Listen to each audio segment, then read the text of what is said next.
It's been a wild decade for Leicester City. From promotion to the Championship to Premier League champions, Champions League football, FA Cup champions, but now after a tough start to the season, 10 games in, the Foxes have just one win and the worst defensive record in the division. Brendan Rodgers is facing pressure, the Leicester fans feel uncertain, and in today's episode of Two Season Transformations, we see just how far you can take the Foxes, try and give them some much needed stability and get them back into Europe. I think Leicester will be fine. Tough start to the season, yes, but they've got enough quality to dig themselves out of this hole. And the objectives for our first season in the King Power are pretty tough but doable. Finish in the Europa League spot, but win the FA Cup. That's quite a surprising one from the board. 2 years ago, they did that, so Leicester know how to pick that honour up. But looking at the team here, 4-1-4-1. Obviously, the biggest concern is in goal. Again, worst defensive record in the division. They haven't replaced Kasper Schmeichel. I feel sorry for Danny Ward, but he needs to be moved on. And there is a lot of players with just 1 year left on their deal, and some noteworthy ones as well. Ryan Bertrand, Johnny Evans, Soyuncu, but I'm only going to give one contract out. That's to the Belgian Yuri Tielemans. So in the first season at the King Power, we're going to have a major rebuild. Out with the old, in with the new, and look for those replacements that will give us the quality to challenge for 5th place. And I said Danny Ward's going to go. We'll need a much better quality goalkeeper. 2 names on the shortlist. Whilst Unai Simon will be cheaper, we got the cash. Let's get the one we really want. Gregor Kobel of Dortmund. And I've just made a signing. 45 million is what we had to pay to get the Swiss shot stopper, and Kobel is in. I do feel a bit sorry for Danny Ward. I mean, it's not really his fault. He was thrusted into this position, but at the end of the day, mate, you got to perform when you're called upon. Regardless, he won't be called upon in this Leicester team in the save. He's going to go. Kobel will replace him. And again, for 45 million, that's an absolute steal for such a young shot stopper with bags of potential. So 4 quick sales. Ryan Bertrand is off to play under Vieira for 2.9 million. Soyuncu's gone for a good fee, 14 million for the Turkish defender. Now Palace Mendy is off to the Mestalla, and also Ioza Perez has gone to Frankfurt as well. So a little bit more cash coming in. Not a lot, but enough for me to make my next signing. And with Leicester having the worst defence in the league, we don't just need a new goalkeeper, but a new centre-half as well. And for years, this guy has been one of my favourite English centre-halves to sign in the game. Joe Gomez, formerly of Charlton Athletic, now at Liverpool. I think it was Brendan Rodgers that actually brought him from the Valley to Anfield. I might be wrong, but I'm pretty sure they worked together at Anfield. But even so, Joe Gomez is in. 28 mil is what we paid, and Gomez will now be our star centre-half to place Evans, Vestergaard, Soyuncu, and all the other centre-halves that are leaving. Joe Gomez, welcome to the King Power. And as our defensive overhaul continues, I've sold those centre-halves. Johnny Evans has gone to Athletic Bilbao. Did not realise he had some bask in him, but there you go. And we've also sold Vestergaard to the Magpies as well. And I've got an interesting strategy here, bear with me. I'm not going to go after a centre-half, but I'll explain what I'm doing once I've completed this deal. So the signing has been made, 20.5 mil the transfer fee, plus we gave him a young Thai midfielder we had in our reserves as well. And here's what I'm going to do. Conrad Lamar is in from RB Leipzig. He's one of my favourite players to buy in career mode because he's so versatile. Can play wing-back, can play right in the middle, or where he seems to be best, which is as a defensive midfielder. And he'll replace Wilfred Ndidi as our DM, and I'm going to convert Ndidi to centre-half. He's got fantastic defensive stats. It'll only take him 2 weeks to get there, and I think Ndidi will be a really good ball-playing centre-half alongside Joe Gomez. And 3 more sales as the rebuild continues. Danny Ward is gone. He's off to Celtic Park. Would he replace Joe Hart as Celtic's number 1? Well, we'd find out in this save. He's gone for 3.4 mil.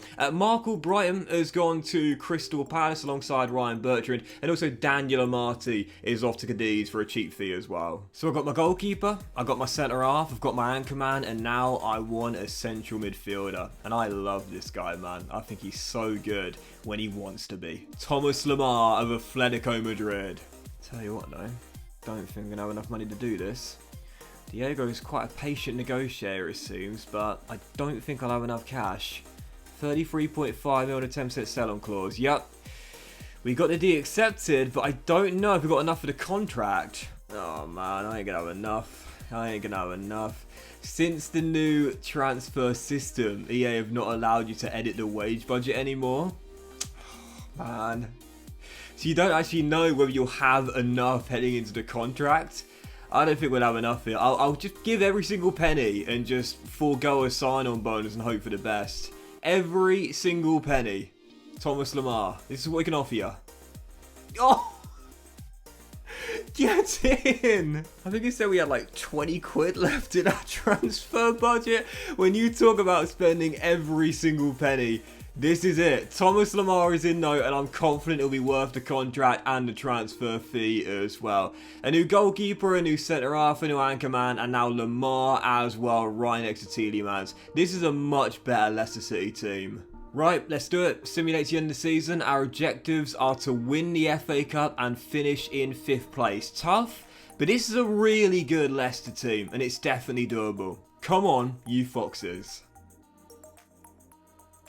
Well, as you can see, no FA Cup final for Leicester, but I do think we've hit our league objective. We might have even got in the top 4, to be honest, as well. Really solid end of season run, and yes, we did. 3rd place finish, 5 points clear of Spurs and Liverpool in 5th as well. Only 7 behind Manchester City as well. So yes, no FA Cup, but forget the Europa League, we're jumping it and going straight into the Champions League. So yeah, the cups were quite disappointing. Giant killings in the 3rd round of both. First at home to Sutton United of League 2, and then beaten by Pompey as well in the FA Cup last 64. As you'll see in the end, Newcastle came up short to Spurs in that. So whilst the cups were technically a failure, the Premier League was a major success. We'll take that. And brilliant growth from the new signings as well. Cabell came in and grew 4 to 87 overall, and Didi changing to centre-half grew 2 ratings, and Gomez also went up by 4 to 85 overall. Conrad Lamar had such an aesthetically pleasing stat line. 37, 7 and 7. LeBron James will be proud of that. And Thomas Lamar grew 3 ratings as well through the middle of the park to 86 overall. So I really like how season 1 went. Yes, obviously the cups were a failure, but you look at this team here. It's gotten so much stronger. Only 1 player in the first 11 is sub 80 overall. But for next season, there's no doubt about it. With Vardy plummeting, we'll need a new striker if we're going to be competitive in the Champions League and stay in the top 4 as well. Season 1, I call it a success. Bring on Season 2. I'm excited to see what our objectives and our budget is going to be. Well, I'm loving this Leicester team. I'm optimistic about this Leicester team, and it seems the board are as well.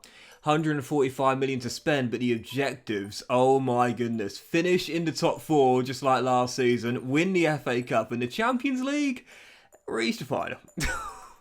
I mean, I'll give it a go. It is doable though, like it definitely is. Again, you look at this team here. James Justin is 79 rated, but everyone else is 80 rated or higher. And with 145 mil, that's plenty of cash to bring in a couple of stars to make this team even better than it is right now. Just like last season, a ton of players with 1 year left on their deal, but I'm going to sell everyone apart from our new centre-half, Wilfred Ndidi. Another rebuild for Season 2. And hopefully 1 or 2 stars coming in to help us reach the final of the Champions League. And let's start with a guy that's already won it at such a young age. Alfonso Davis. He's a fantastic young man, Alfonso Davis. So respectable. His story is one of resilience, persistence, determination, never giving up, and now getting exactly what he deserves, which is so many plaudits, so much praise, major honours.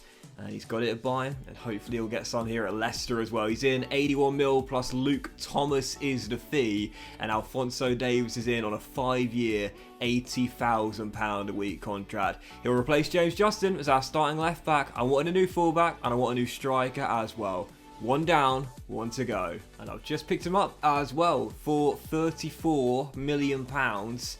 I think I could have got him cheaper, but even so, it's gone Carlo Guedes of Wolverhampton Wanderers in the final year of his contract, and he will replace Jamie Vardy as our long-term successor up top. There were several names I was considering. With the budget we've got, I do want to sign another squad player as well. So someone good enough to replace Vardy now and can still get better. That is Gonçalo Guedes. In his mid-20s, again, 83 rated, good enough to replace Vardy and can still get better. So 3 quick sales. Dewsbury Hall is off to Bramwell Lane for £11.5 million.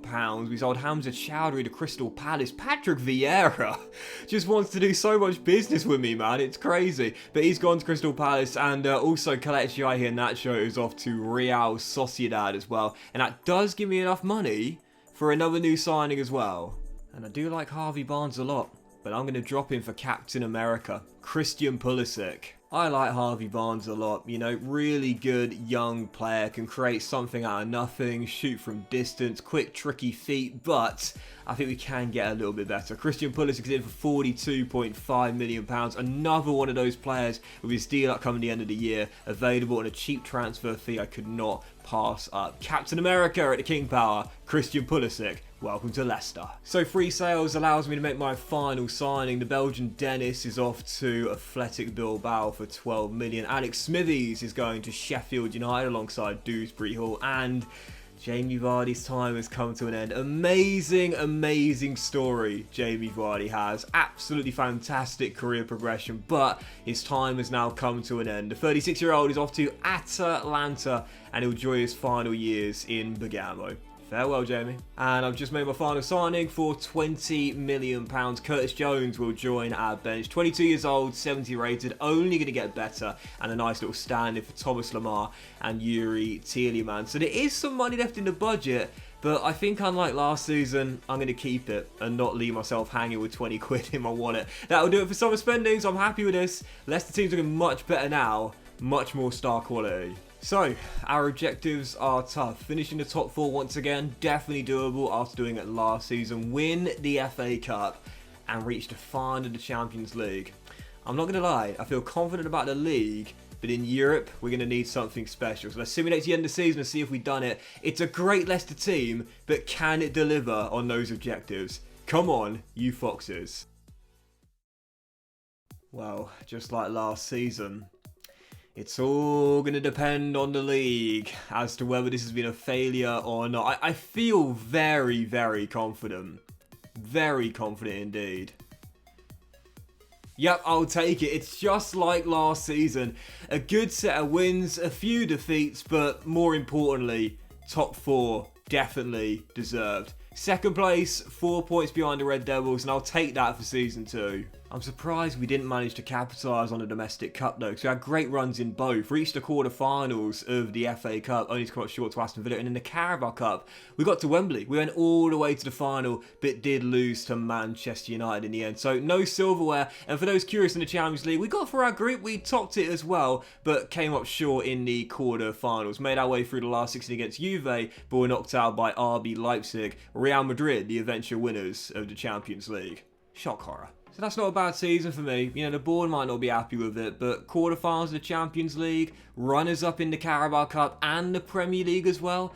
I don't think we did too badly at all, to be honest, and some great growth from our new signings as well. Christian Pulisic was the standout this year, going up by 4 ratings to 88 overall, and Goncalo Guedes also growing by 2 as well. I think most importantly though, I was really impressed with the defence. Leicester have been most concerned about their defence this season, the worst in the league at this current point right now.